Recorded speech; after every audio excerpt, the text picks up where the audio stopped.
Hi, I'm Joseph Ellis, Assistant Professor of Political Science here at Wingate University, and I'm joined today on Wingate Spotlight with Aaron Culley, Associate Professor of Sociology here at Wingate. Aaron, thanks for joining me today. Glad to be here. Let's get started. That's the first basic question. Where are you from? Where'd you grow up? I was born in Indianapolis, Indiana, and grew up in a small town called Martinsville, Indiana, just to the south. Okay. So, and Martinsville is kind of in between Bloomington and just Indianapolis? almost exactly in between, yes. Okay. What was it like growing up in Martinsville, Indiana? Well, people would ask what we did for fun in Martinsville, and once we were in high school on cars, we would say we leave and go to Indianapolis or go to Bloomington where there was more going on. Just a very small town, not a lot to do, especially when you're in high school. Middle school, you might have fun going to the movie theater, but that got old pretty fast. So. Yeah. And what was your childhood kind of like? I mean, what was your family life like, I guess? My family? Well, my dad worked for General Motors, was a factory worker, so sort of very blue-collar working class. He worked a lot of overtime to be able to afford to send, but we had a nice house. He sent both my sister and I to college, but I had a stay-at-home mom. She didn't work. The last time she worked was before I was born, so she's been stay-at-home since then. Now, they're empty nesters now. She just stays home and does their laundry 2 or 3 times a week, but yeah. But yeah, so pretty, I'd say pretty average childhood. I have a younger sister, 8 years younger. I was an only child for 8 years, but then my sister came along. But yeah, small town life pretty much. Okay. And so you, what did you do? What were your activities? What were your interests before you get to college? For college, well, if you mean at high school, I didn't play any team sports. Now, in Indiana, everyone at least has a basketball hoop in your front yard or your driveway, so I could shoot hoops. Nailed to a barn somewhere. Yeah. We didn't have a barn, but we had a driveway. So, so we'd shoot baskets or play horse. If you're short on time, you play pig, which is a shorter version of horse. But other than that, I was in school. I played in the orchestra. I played violin from 6th grade through 12th grade, and then it was on the academic decathlon team. So, which were 10 different academic events. Most of them were tests, but we had to give a speech, we had to be interviewed. We had an event like Super Quiz, we're on a stage kind of like this and had to answer questions in front of an audience. So, did that my junior and senior year of high school. So, do you know a lot of trivial things? Yes. Okay, well that's good. Did you know John Mellencamp growing up? No, I'm just kidding. Saw him in the mall a couple times. You saw him at the mall a couple times, all right. Not growing, well, that wasn't where I was in college. But. And was he from Southern Indiana as well? Yeah, he lived in a small town called Ellisville, which is right next to Bloomington. Okay. And he'd come to Bloomington quite often to go to ball games or go to the mall, go shopping. Okay, okay. Well, enough about him. This is about you, Aaron. Were your parents, I know you said your dad worked for General Motors. What was their academic background like? Or how is it that you sort of got involved in education, academic decathlon, those kind of things? That's a good question. Neither of my parents went to college. My father actually, he graduated from high school, but he only took 2 classes his senior year because he was already working at that point. My mother dropped out, went back and got her GED. So neither of them had really interest in going to college. And I think my father was sort of on the tail end of that generation. They were baby boomers, but he was almost on the tail end of the previous generation where you could go get a factory job and stay at the same career and earn enough to be a middle-class lifestyle, send your kids to college. I mean, they both encouraged me to think about college, just thinking, well, we want you to have a better life, we want you to have a better career and more career options. But I think it was also just, once I got into school and really found things interesting and did well enough in school, and certainly teachers encouraged me to go to college and think about that, and think about different careers that would require a college education. So, sure. And your parents were very supportive of that. Absolutely, yeah. Sure. Is that particular General Motors plant still there? That, as far as I know, now Dad's retired, so I kind of lost track with it. As far as I know, it's still there. Although he worked at different plants. Actually, General Motors owns different companies. He worked for a while for a company called Allison's, which does more military engines and machinery. Then he transferred to Chevrolet and worked at the plant there. I think the Chevrolet plant's still there, but since he retired, we've lost track. So you graduate from high school. You've done some music. You've done some academic decathlon, and you're applying for colleges now. Was IU the place? Was that the only place? My parents were pretty much, that's the place. It's close, relative, not inexpensive, but compared to the other options, affordable. Sure. And it was close enough I could actually live at home and commute, so which they saw as an advantage. I wasn't as thrilled with that arrangement at first, but we made it work. So. And what's the highway that runs from Martinsville to Highway Bloomington? 37. 37. If you imagine Highway 74 with a lot fewer stoplights, it's very similar. Sure. So you get into Indiana University, which is in Bloomington, which is about, what would you say, 20, 30 minutes south of Martinsville? What did you major in? I majored in history. I changed majors a couple times. I started off thinking about, I knew I liked history, and I thought about being a history teacher, so for about a day, I was an education major. My first meeting with my education advisor was to change my major, just because I decided I didn't want to go that route anymore, but wanted to be a professor. Okay. But stayed as a history major, and graduated with that. Planning to go to grad school in history, but then sort of almost at the last minute, switched over to sociology. Okay. So you graduate from IU undergrad, and you did something that not a lot of people do, which is you stayed at IU for your graduate degree. Yes. What was the consideration there? Or just IU's a great school, but Yeah, and I knew it was unusual. I actually asked some of my professors and advisors if that was a bad idea, but they said, well, it all depends, and they said this is not a bad situation, particularly since I was switching to a different major in a different department. Now, ironically, the history department and the sociology department at IU are in the same building on the same floor. Just one wing is history, the other wing sociology. So I just moved down the hall. But yeah, it was a different department and a totally different, administrative structure even. So, yeah, they told me it wasn't a huge. They said it's unusual, but it's not a huge concern. There were a couple of other, and given that IU was a pretty prominent program in sociology, they said, well, yeah, it makes sense for you to want to apply here because it's a good program. Sure. So you made a transition from history to sociology. Why the switch? A couple things. One of my professors, I took his class first as an elective, Professor Brian Powell at Indiana in sociology. Had him for intro to sociology, and he's very supportive and nurturing of students, and sort of became, my official academic advisor wasn't even a professor. She was just a staff person who just helped keep track of credit hours and requirements, and almost like an accountant, just keeping track of your transcript. Professor didn't officially advise, but he was unofficially an advisor and encouraged me, oh, you should take this class, you should think about this. He tried to talk me into changing my major, and I didn't do that, but at one point we had a conversation, and I told him I thought it might be interesting to think about going to graduate school in sociology as opposed to history, and he said, well, you could do that. That I had earned a minor in sociology, and that met the minimum requirements to enter graduate school. And he also pointed out that the funding and scholarship opportunities were much better in sociology at that point than they were in history. So he suggested if I got into the sociology program at IU, I would probably get a full scholarship, which is what happened. Wow. So. And just so the audience knows, what exactly is sociology? I guess it has a literal meaning, but what do you do in sociology? Sociology, I tell my intro class the most basic meaning is the study of people in groups, or it's a study of people as social beings.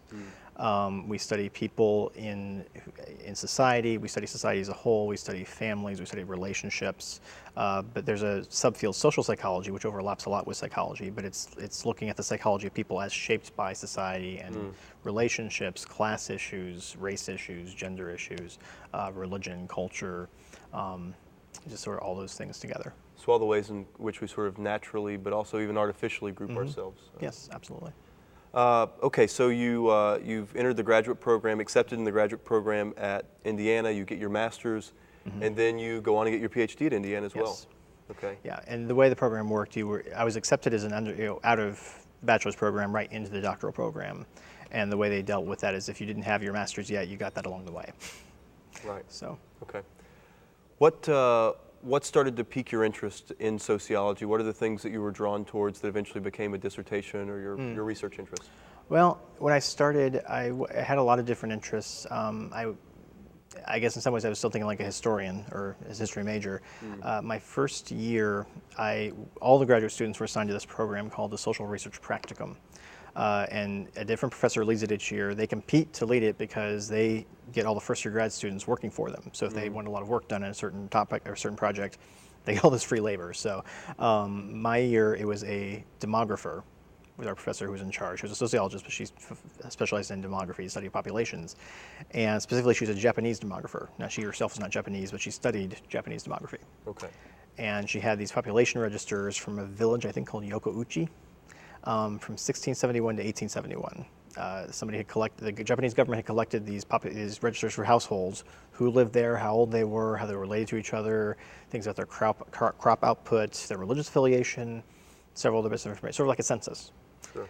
And we were encouraged to use that data to do a research project. And with my historian's mind, I was thinking about why did this government collect this information? What were they doing with it? And why did they keep collecting it? Right. And that's ended up leading to my dissertation topic. I didn't know that at the time I started it, but that's sort of where it ended up going. But that got me into areas of historical sociology, which sort of blended what I knew from history with the study of sociology.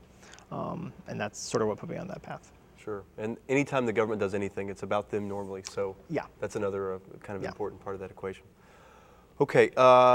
Before we leave Indiana, Mm-hmm. so you're developing this dissertation concern, which also is involved with the census, I believe, Mm-hmm.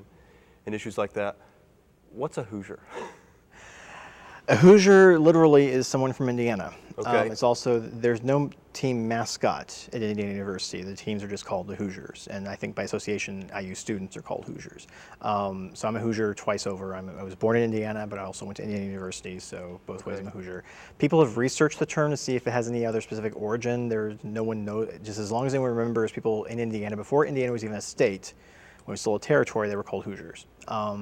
There's one hypothesis that maybe one of the first employers in the Indiana Territory was named Hoosier, and so his employees were called Hoosiers Boys, but there's no proof of that, and that's just really speculation. There's a couple other ideas, but they're pretty Okay. speculative. I mean, But you're really proud to be, and you'll always be a Hoosier? Oh, absolutely. Okay. And Tar Heel's secondary at this point, right? Yeah, I can't yet console myself with Tar Heel just because I don't. People ask me if I'm a Duke fan or a Chapel Hill fan. I'm like, I don't have a dog in that fight. Just Yeah. Well, we're Bulldogs, though, at least. that we are Bulldogs. Okay, yes. okay. So you finish your dissertation, Mm-hmm. and you do what a lot of folks do at that point. You put yourself on the market, and you try to get a job. And I actually put myself on the market before I was actually finished. Oh, okay. I had written 2 chapters of my dissertation, and had passed my defense. Okay. You know what that's like. But then had not completed it, let alone defended the dissertation. But it was far enough along. My advisors encouraged me. Well, go ahead and apply to jobs at schools you think you'd want to work at, or the type of school you think you want to work Sure. at. If you get hired, great. If not, you can wait another year, finish your dissertation, That's and right. go out the next year. So I had just a handful of interviews, and ended up. I actually had gotten some feedback from Wingate after I sent my application in. Knew they were interested, but then they told me they were doing phone interviews at a certain date. I didn't hear from them, so I thought, well. Okay. Must not be getting that job, and then, but then got a call late April, about this time of year, late April, early May, and they said, well, we interviewed some other people, and we didn't really like them so much, so are you still interested? And I said, sure. And Wow. they brought me in for an interview. Okay. We have just a little bit of time left, but you said you only applied to a handful of jobs. What about Wingate attracted you to this place? Well, I had never been to North Carolina at that point. Of all the options, it seemed like a relatively nice place to end up as far as the climate and the weather. But I thought, if I get there, I'll see what it's like. And I liked it when I came. I liked that Wingate was a small school. I taught classes as a graduate student, and my classes there had 70 students each. Wow. And I knew I didn't want to teach. And as a student, I was in classes of 100 students. One had 400 students. Sure. And I knew I didn't want to be a place that big. So I liked that it was a small school where I could actually get to know my students. I liked that it had a church background, but at the same time was not a very strict Christian school where students aren't allowed to dance, or there's not a strict dress code or things of that nature. It's not Footloose. It's not the town Yeah, Footloose. exactly. Okay. Sure. Well, let's, Aaron, if you could, let's take a quick break. Sure. We'll come back in just a few minutes and talk more about now that you're at Wingate, what you're doing and your teaching and research interest. Please join us on Wingate Spotlight. We'll come back for the second part with Aaron Culley, Associate Professor of Sociology here at Wingate. Thanks. Some dogs fetch and roll over and shake hands. Some dogs take you to Spain and shopping for refrigerators and help you get through grad school. Some dogs help you start your own business, go on hikes in the Grand Canyon, and skip rocks on the pond. Some dogs you trust with your life every day. Being partners with a guide dog is about more than walking down the sidewalk. It's about having the freedom to do what you want in life. Nothing more, nothing less. And with your help on Guide Dogs for the Blind, nothing need ever change that. Call 1-888-884-DOGS or visit guidedogs.com.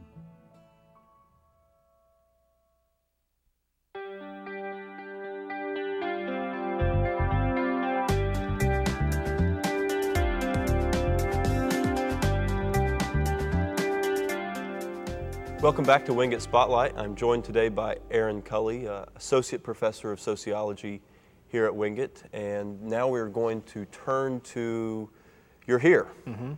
You're in a classroom. It's your first year at Wingate. What was that like?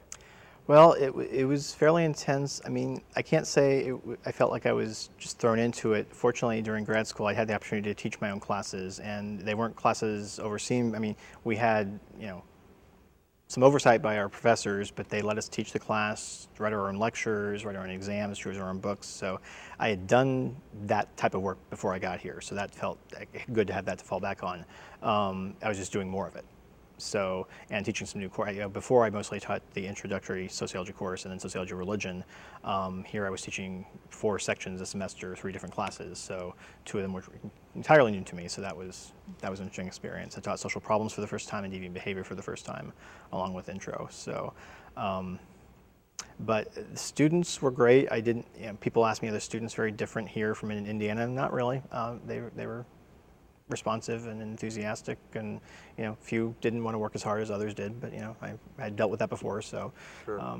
Yeah. I think that's the nature of the 18 to 22-year-old at Yeah. times. You mentioned deviant behavior. Is that the name of the course? Yes. And that's become something of a cult classic around here in terms of you teaching that class. I know it's a popular class here. What? First of all, how do you prepare for a class like deviant behavior? And second, what do you do in a class like that? What are you teaching? That's a good question. Well, when I first taught it, I knew people in graduate school who had taught it, and some of the professors had taught it, and I think there have been different schools of thought. Usually it focuses on crime. People often consider crime and deviance to be the same thing. And I thought, well, I want to cover that. That's one unit of the course, but I also thought, well, there's more to deviance than just crime. There are nonconformists. There are creative people, artists, writers, musicians. There are activists. There are, science fiction fans, Star Trek fans. I actually show scenes from the science fiction or from a documentary called Trekkies about diehard Star Trek fans. Some students find it amusing. Some students are shocked by how strange some of the people are. I remember one. Some people are trying to figure out, hey, that's not that weird at all. Yeah, it's like, why is this weird? And then I remember one young lady who, as we were watching the documentary, her jaw just kept dropping lower and lower and lower. She was so shocked at what people dressed up as Klingons and trying to speak the Klingon language and things like that. But yeah, and to me, that's one of the interesting things about the course is it's not about simply saying, oh, crime is bad and we discourage deviant behavior because it's all crime. Well, yeah, we do discourage crime, but there are creative ways to be deviant. Sometimes deviance is a good thing. A lot of innovation comes from deviance. A lot of our art, creativity, literature, music comes from people who have not just deviance in their creativity, but they're often deviant in other ways as well. I often encourage them. I say, well, look at your professors. We're not normal people. We're pretty interesting and strange in different ways. So. Yeah, so I think that's one of the things the students enjoy. And we also do a project in the class, well, we don't, my students do it, where they have to engage in a form of deviant behavior. I tell them not anything illegal. I don't want them breaking the law, we're not that type of project, but do something unconventional, break an expectation or norm of some kind, and see how people react. And it's very interesting the things they come up with. They're very creative. One of my favorites was a young lady who went trick-or-treating. She did this in September. But she found a fairy princess costume and wore it, went to some neighboring houses and asked for, said trick or treat. And most people just looked at her like she was insane, but she said one lady felt sorry for her and found some candy to give her. I had 2 young ladies who did it together, and again, this is in September. They put on winter hats and mittens while wearing shorts and t-shirts and went to the parking lot of a Walmart and sang Christmas carols. And they said the biggest reaction they got was people kept trying to give them money. They thought they were collecting for Salvation Army or something. They said, no, we're just singing. You can sing with us if you like. And a few people did. So. Okay. And also, I imagine you have to establish what normal behavior is, which can be tricky. Yeah, but I think in a way, the class, it's about both. You can't talk about what's deviant without talking about what's normal and thinking about what are our norms in society.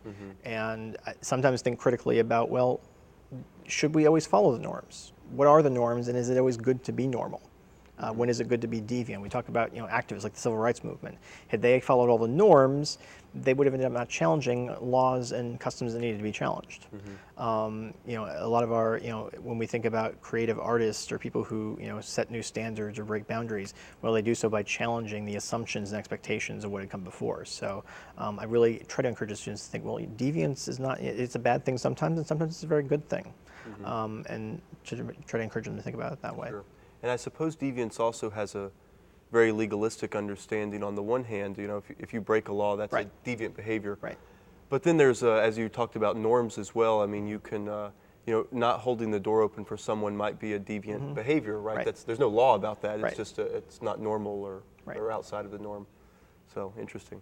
Another class you teach, which I know is popular and interesting and maybe even deviant, I don't know, is the science fiction and sociology class. It's technically our special topics course. Oh, okay. In sociology, and we're sort of free to do whatever particular topic that we might not otherwise do. And I've been doing that in the summers mostly. And my special topic for the last 2 years has been sociology of science fiction. Sociology of science fiction. Okay. And this summer I'm doing it again, but I'm expanding the scope a little bit to be sociology of fantasy and science fiction, which allows us to do perhaps a greater variety of media we might look at. So. Okay.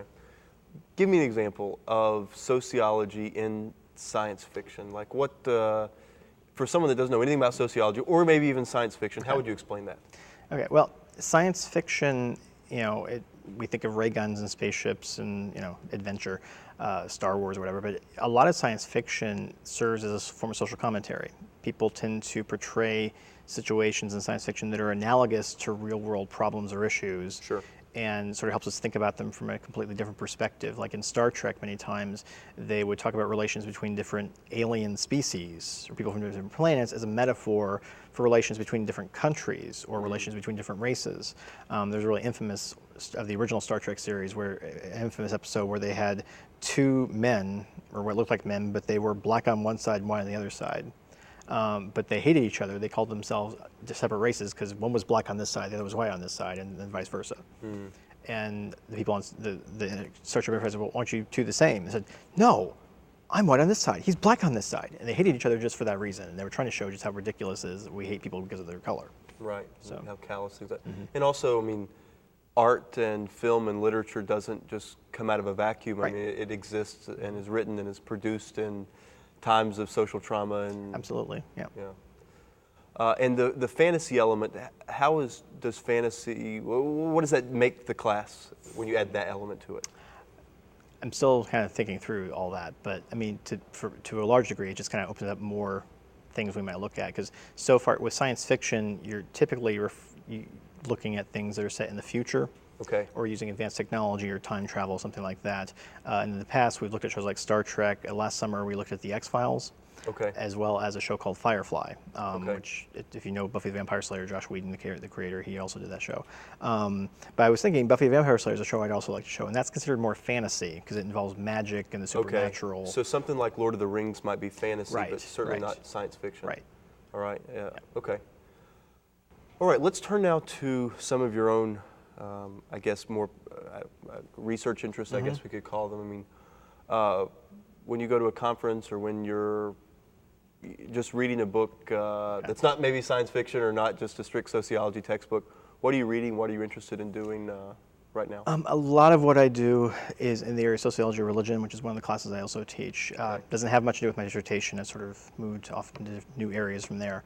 But I actually read some theology, because in my mind, to understand the sociology of religion, I lean a lot on Max Weber, the social theorist, and one of his big ideas was Verstehen, which in German just means to understand. But Weber felt when studying people of religious faith or really of any other mindset that it's to really understand them, we need to get inside their heads. We need to understand what motivates them, how they view the world. And Weber believed that everyone acts rationally, but we all act rationally from our own point of view. So understand why someone's behavior is rational, you understand their point of view to why it's rational for them. So Weber famously did that in his book, Protestant Ethic and the Spirit of Capitalism, looking at the Puritans and how their beliefs about predestination, the afterlife, led to certain types of behavior which ended up shaping our capitalist economy. And I'm not doing that, but I specifically study mainly evangelicals in the United States. Okay. And again, reading some theology to look at one, just what is an evangelical? Because it's a term that's used a lot in the media to mean different things. Some say, oh, they're all fundamentalists, or they're all Republicans, or they're all, they're all snake handlers, which very few of them are that.